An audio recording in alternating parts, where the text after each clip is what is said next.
I tell you guys in my last video? The rotation.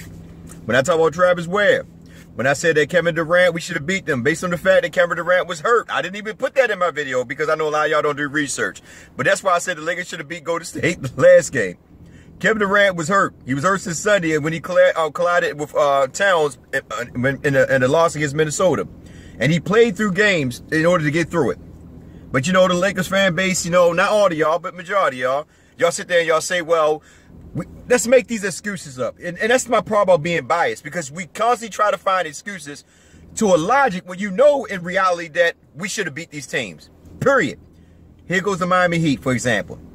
Only really one guy had a good game, Dragic, the Dragon. 30 points. Everybody else was just like, you know, not really doing anything. I mean, we had that one guy, I can't think of his name, you know, that was playing pretty good in the city. He had like 11 points, but he wasn't really doing nothing. The Lakers beat themselves again. How did the Lakers beat themselves? Well, we already know the Lakers are known for high velocity turnovers. The only problem with that is that me personally as a fan, I don't mind the Lakers turnover when they're at a fast pace, when they run it up tempo.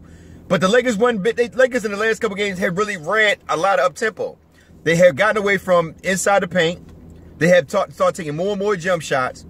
The things that help the Lakers win, they're getting away from. And this is on the coach. I know y'all want to hear this. I know y'all want to be upset. Y'all, I know not upset. I know y'all want to say, Irby, you don't know what you're talking about. It ain't on the coach. It's on the players. No, it's on the coach. Because at the end of the day, what people fail to realize, when your players are playing bad, the coach's job is to take them out, to bring somebody else in. Don't do that, okay? In the last couple games, our fast breaks have been down. Our inside the paints have been down. We haven't done anything to actually help us win games. Instead, we've been struggling to stay afloat against teams that we should be beating. Yes, Golden State we should have beat. I don't care what nobody say. You can say what you want. You can get upset all you want. Like I said in the day, we should have beat Golden State. Same thing with the Heat. No Hassan Whiteside, who actually is a good rim protector, who actually, you know, when present, makes it harder for us to score. But we beat them the last game, but we did have Brandon Ingram. So I'm not going to count the last game. They had Hassan Whiteside and they had Dwayne Wade. This game right here, they didn't have no Dwayne Wade. They didn't have no Hassan Whiteside. So here it goes. We cannot make excuses. We cannot say, well, we didn't have Brandon Ingram. We didn't have Josh Hart. No. The biggest problem is, and I told you guys over and over again, it's not so much IT, it's the way IT is being used. IT and Lonzo Ball on the floor together, it does not match only because the way Luke Walton is using IT. I told you guys I do not like the idea of him and Lonzo Ball being in the backcourt together because I know Luke Walton. Luke Walton, his hands are tied. I'm going to say this right now, and I'm going to say it on, and I'm going to put this out right now. Luke Walton, to me personally, I don't think he want the ball in IT's hand. I think he want the ball in Lonzo Ball's hand. I think it's the powers to be, well, I mean, like Magic Johnson, front office, all them, is telling Luke Walton, listen, let's let IT roll with it. Give IT the point. The reason why I'm saying this is because IT does not fit Luke Walton's system. IT, everybody looking at his assists like, well, you have 7 assists, you have 9 assists, you have 8 assists, you have 5 assists. What y'all fail to realize is this. Like I said before, when IT comes down there, and I'm not talking about this game right here, I'm going to get into this game right here, but I just want to share something with you guys. When he comes down here, he's looking for his shot first. When he get jammed up, he makes the pass to whoever's closest to him. Most time it be a center because the defense draws into him, which isn't a bad thing because when the defense draw into him, his job is to find the man that's open for easily up and dunk. I have no problem with that. That's old-fashioned basketball. I'd be ridiculous or foolish to say, well, he only passed it up based on the fact that he's trapped. I do say that, but to a degree. Now, another thing is, a couple games he did look for players. But the problem is there's no flow in the offense. There's no actual ball movement. There's only 2 movements. The point guard to somebody who take the shot. When Lonzo Ball bring the ball down, if you notice, it's always 4 or 5 passes before somebody take a shot, or Lonzo Ball sets somebody up and Lonzo Ball sets somebody up for a nice look shot. And he spreads the ball among the squad, not just one particular person. That's where IT does. IT spreads the ball among either the center or whoever's in the back sitting there wide open for 3 or whatever it may be. But his main focus is always the guy in the paint, which I don't have no problem with. But the point is the ball just doesn't move around. When everybody's touching the ball, that's when the Lakers play at a high velocity. Right now, I don't know what's up with my camera. I got to check it out, man. But I know is that I'm getting a lot of static and it's moving slow. I hope you guys can bear with me. I'm actually going to probably get me a new phone this month coming up. You know, when my bills due. I'm not going to get it. I'm leave this phone alone. But anyway, Now, you look at this game right here. The Lakers had a lot of turnovers. The turnover had like 20 turnovers. This is what killed us. We only had, I think, 44 points in the paint. We only had 15 fast break points. This is not the Lakers offense, defense. I mean, not the Lakers offense, period. The Lakers are number one in the paint. We haven't done it in the last couple games. We actually let the teams take advantage of it and actually dominate us in the paint. We can't make excuses saying that, well, Brandon Ingram wasn't here because we still got Julius Randle and we got Brook Lopez. Brook Lopez has been playing pretty good down low. Even though I know he's a finesse player and he's trying to shy away from it a lot. But at the end of the day, him and Julius Randle are that 1-2 tandem that can actually get it going. Kyle Kuzma, another guy who gets into the paint a lot, but been selling for jump shots. Now, here's the thing that a lot of people fail to realize. Like I said before, over and over again, Lonzo Ball needs the ball in order to be effective. His shot is right now, what people fail to realize is that it's not about him refixing his shot. That's foolish. You know what I mean? Why would you want to fix a shot going like in the last 14, 13 games? You know what I mean? Do that on the off season. Right now, the main thing is that Lonzo Ball plays better when he's the main feature at point. He's not good at playing off the ball right now because his shot's not falling like that. Now, when he plays the point, he plays more at a high level. Meaning, number one, we out on fast breaks. We getting everybody involved. People actually running so Lonzo Ball can make them outlet passes. Because now that IT is running the point, we don't see none of that. All we see is slow down offense where we set and go in a half-court set, giving the defense time to set up, and we're struggling to beat teams that we should be blowing out. Simply put, I don't care if Brandon Ingram is there or not. Like I said, only one missing is Brandon and Josh Hart. Before that, yeah, we had Kyle Kuzma out, but we played against a depleted Warriors team, and we played against a team that didn't feature two top players. I know probably people say, well, Dwayne Wade's old, this and that. Actually, if you go back and look when Dwayne Wade first came back to Miami, he was averaging 20-something points, killing. So they just rest him. And like I said, in that process alone, we just ain't been playing up to our potential. Lonzo Ball needs the ball. He needs to bring the ball down. IT need to play off the ball. IT is not your old-fashioned type of point guard. He just don't fit the system. IT will play so much better if he's actually setting up for shots. You know what I mean? Like, okay, Lonzo Ball bring the ball down. He find IT hit a shot or take it to the basket. You know what I'm saying? But when IT bring the ball down, the floater offense just slows down. You know, because he's bringing the ball across the court. He's not looking for nobody until he get across the half court. The difference between him and Lonzo is Lonzo, as soon as he get the ball, his eyes are already glued in on what he's going to do. He's going to make the outlet pass. If he see one of his men breaking, he's going to make the outlet pass. If you watch him and IT, you notice that when IT bring the ball down, players slow down. They don't run because they know he's not going to pass it. When Lonzo get the ball, they already out on the break because they say, okay, Lonzo going to pass the rock. This game right here, Lonzo was the off guard every time IT came in. He took 15 shots. He took more shots than anybody else on the team besides Julius Randle. That's not his game. That's not his game. And that was one of the biggest reasons why we lost, because we can still, listen, we can still have 20 turnovers and still win this game. But we put Lonzo in a position where he's the go-to guy on offense. That should never happen. We had Brook Lopez. Freaking KCP only took 6 shots. 6 shots. Yeah, he had a bad game last game. I think we were like 4 for 14, something like that. We only took 6 shots. That's not the type of game that we play. Mostly Lonzo Ball is usually always the one that's trying to find other guys to get involved in offense. Instead, it was the other way around. Lonzo Ball took 15 shots. We was like 4 for 15. And that would hurt us. I'm just being honest with you. That would hurt us. Not just the turnovers. And I know a lot of people say, well, IT with that last play. Let me share something with you. I'm not mad with IT taking that shot. And the reason why I said that, because if you slow it down, yeah, he could have found Julius Randle, but you got to keep this in mind.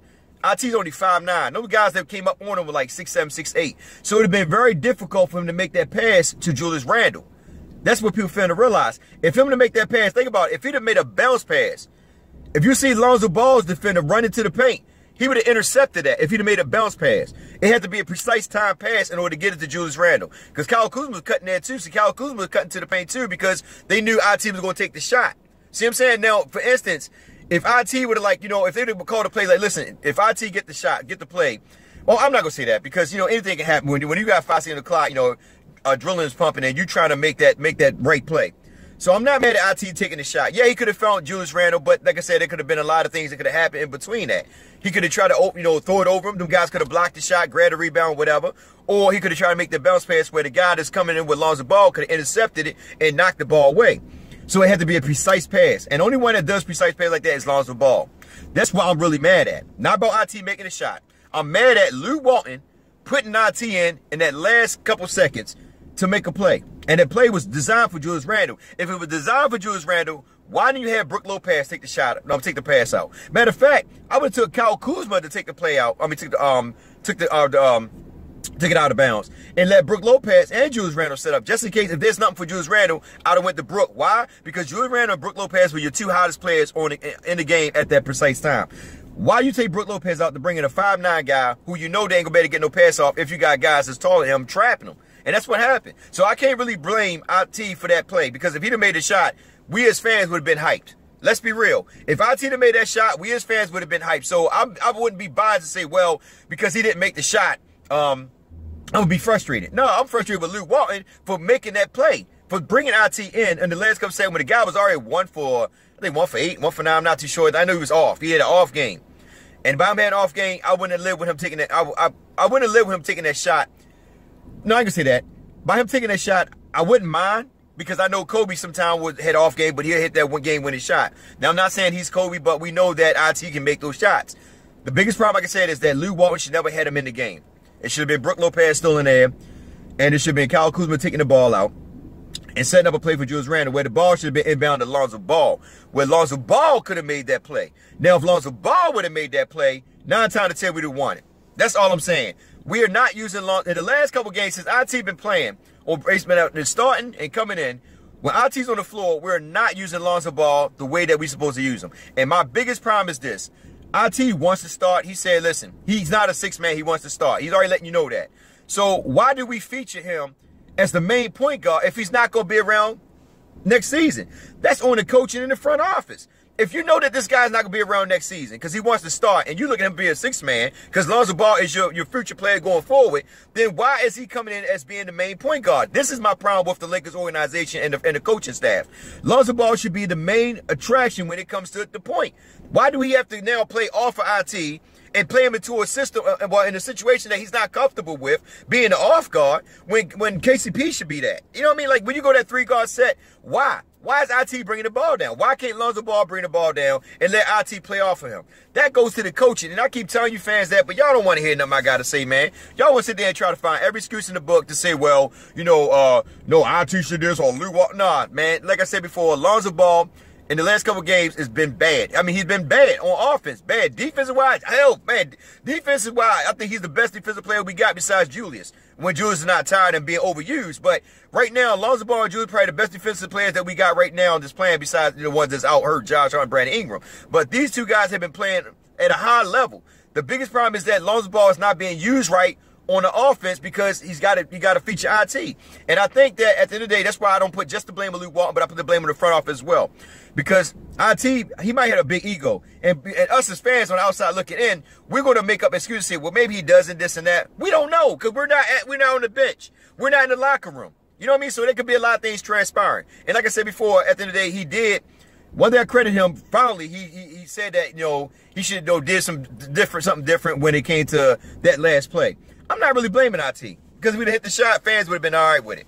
You know what I mean? Like I said, it goes down to Luke Walton. Luke Walton should never had him in the game. With that being said, I'm going to eat my cereal, you guys. Because you guys, man, y'all need to eat cereal too in the morning. Let me just stay up. Thanks, man. Good crap. Look.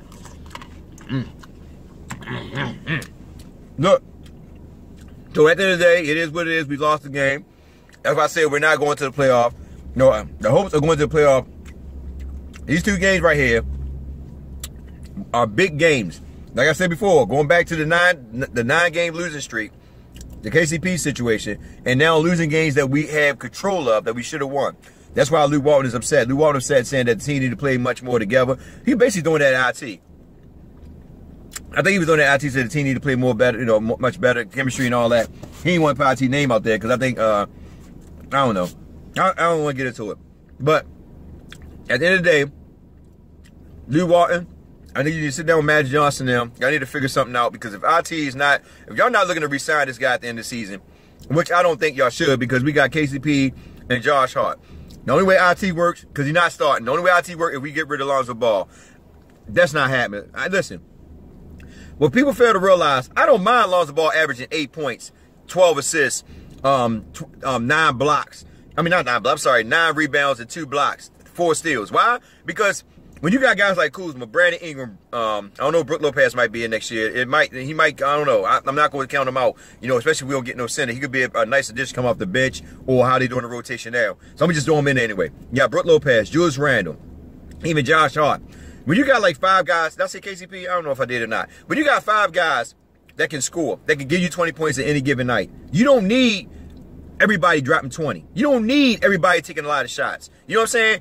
You need players to play their role. Lonzo Ball role is to find open players. Take the shot when it's open, okay? But not force a lot of shots. They're going to give him the shot because they know he's going to hit them. That's why the offense got to move. We got to play more faster, because when we play fast, we play good. You know, we get easy layups, easy dunks. But when we run an offense that's not built according to Luke Walton's system, that's when we falter. And at the end of the day, we definitely need Lonzo Ball to get players going. I know a lot of fans want him to score. Listen, that's not his game. Okay, his game is a pass-first type of player. He's not your everyday drop 20, 5 assists type of point guard. You know what I'm saying? He's not that. He can be if he get better, but I prefer him to get other players involved. When you get other players involved, it makes the team chemistry gel good, and it make the players happy to play with somebody like that because they're willing to give up the shots. And that's what's taking place with the Lakers. That's why if you notice, when IT went up, everybody went to crash the boards. Ain't nobody standing around. Everybody went to crash the board in case the shot would fall, because they knew he wasn't going to make that pass. And I don't blame IT. Like I said, if he hit the shot, fans have been excited. But based on the fact that Luke Walton had him in, he shouldn't have been in, it should have been Brook Lopez, and they should have ran a different play scheme. That's the case of Julius Randle Hill, because you know as soon as Julius Randle, Lonzo Ball took the play out, you see they double up with Julius. So only one was open was IT. They wanted IT to get that ball. Why? Because they knew IT, they're going to basically block it off. So they let IT get the ball. And when IT got the ball, they knew he was going to take the shot. They knew he was going to take the shot. So Luke Walton should have had another play available just in case if the Julius Randle situation didn't work. Simply put, that's why he should have Brook Lopez in there. Be honest with you, I would have lived with Brook Lopez banging taking a three-pointer. He was, I think, 4 for 6 behind the three-point arc. Listen, instead of IT roaming around there, I'd have Brook Lopez. And for the fans that say, well, you know, you need another ball handler. Julius Randle can handle the ball. Kyle Kuzma can handle the ball. KCP can handle the ball. And don't say, well, turnover, because everybody turned the ball over that game. So you had 4 out of 5, ball handlers on the floor. How I know? Because when they grab the rebounds, they all run down to the court and they break their guys down, or they set up opportunity for the players to score. So all of them can dribble. That's no problem with the Lakers. The biggest problem is that they just didn't run a good play. They only featured one play was Julius Randle, and they should have something ready in case Julius Randle's situation didn't work. Always gotta have a plan B. If you just, and that's where I say, and I'm gonna leave this. I'm gonna let this go because it's 18 minutes now. That's my problem with Luke Walton, is that Luke Walton sometimes becomes selfish and stubborn. That he only stick to one play. The same thing with the defense. When IT in there, I said it before. When IT in there, we need to change our defensive strategy up in favor of IT. Instead, we still wanted the quick switching, and because the quick switching, IT is always getting caught on the center, and the teams take advantage of it. And then that 3-guard set, you can't run that 3-guard set with somebody's 5'9". You can't do that because now you're giving up on defense. You got KCP or Lonzo Ball playing the 3, which is stupid to me. You can't keep doing that. It's not going to work. That's not Josh Hart, who can play people that's pretty much bigger than him. You know what I mean? Listen, that's why I said you can't run the same schemes. You got to change up your defensive strategy based on the fact that you got somebody who's a liability on defense, and if not, then you're going to suffer. The Lakers have given up more points since IT been there. Yeah, our scoring went up, but so has our defense went down. So y'all got to pay attention to that. Defense win games, not offense, man. Anyway, it's your man Urban Love. I love you guys. Y'all stay safe, be blessed, take care. We got a game tomorrow. I forgot what it was. But anyway, I'll see y'all on Twitter, man. Y'all take care, man. Have a good one. I'm going to eat this cereal, man, before I get out of here, before it gets soggy. But I love that soggy cereal.